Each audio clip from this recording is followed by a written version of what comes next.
And kicking off the card is going to be a good one, actually. It's going to be Montel Jackson versus Blackshear in the 135-pound division, arguably the best weight class in the UFC.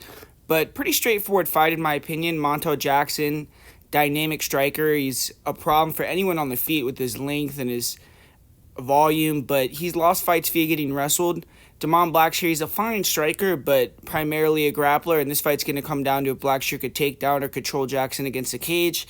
Jackson's not fought in over a year, and inactivity has kind of been a theme of his career, but he's on a 4-fight winning streak. And he also had a couple fights that got scrapped recently due to his opponents pulling out, so it isn't all his fault in terms of why he hasn't been fighting. And he was booked against some high-level guys, so obviously the UFC sees potential in Jackson. But Jackson's 32 years old at this point, so he can't keep taking so much time off in between fights. If he wants to make a run, it needs to be now. Blackshear himself hasn't fought in almost a year, but he's fought 3 times in the UFC since the last time that Blackshear's fought.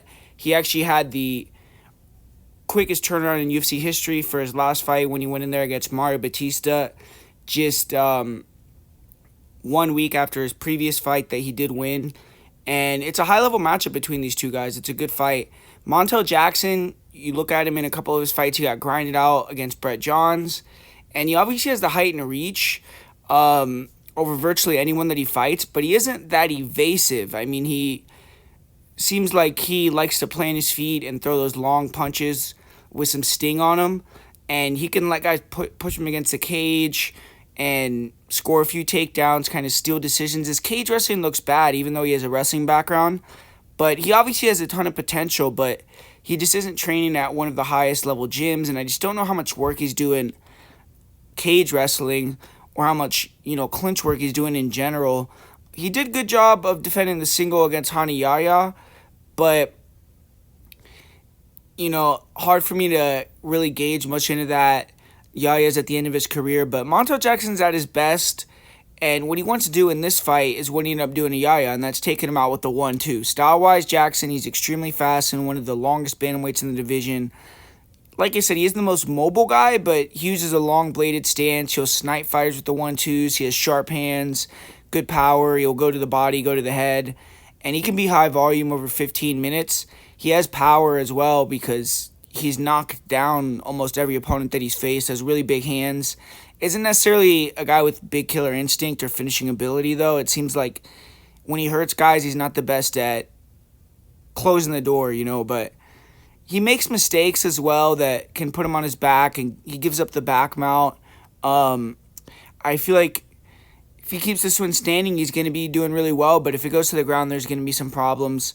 Cardio for Jackson is a strong suit, though, and he does have good composure, so Blackshear has to be able to control him when he takes him down, or he could gas. But Blackshear is decent. He has alright striking, and he blends his takedowns well, keeps fighters off balance by mixing it up, and he could switch stances. He throw alright hand combinations, mostly single hooks, but when you get someone moving backwards, you'll throw some jabs in combination. He has okay kicks, and mainly just uses the stand-up to distract until he can level change or clinch, and he will be at a speed disadvantage in this fight, and will struggle if he can't get takedowns. I feel like Blackshear does a good job closing the distance, though, getting double underhooks or shooting singles and doubles, and his wrestling is solid. He also has a good submission game. He's a black belt.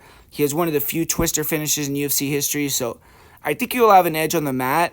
And like I said at the outset, I think this fight could maybe come down to how much control Blackshear could have over Jackson. If he can't control him, we've seen Blackshear's cardio cost him in more than one fight in the UFC, and it could cost him again here.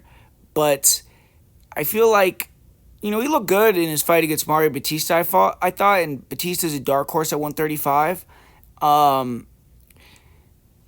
This fight's on short notice, but Blackshear looks like he's been grinding in Thailand, so hopefully he's in shape. And it's a fight where I think Blackshear is the superior all-around fighter. Montel Jackson may be faster. He has elite physical attributes. He can maybe use his size striking to win this one.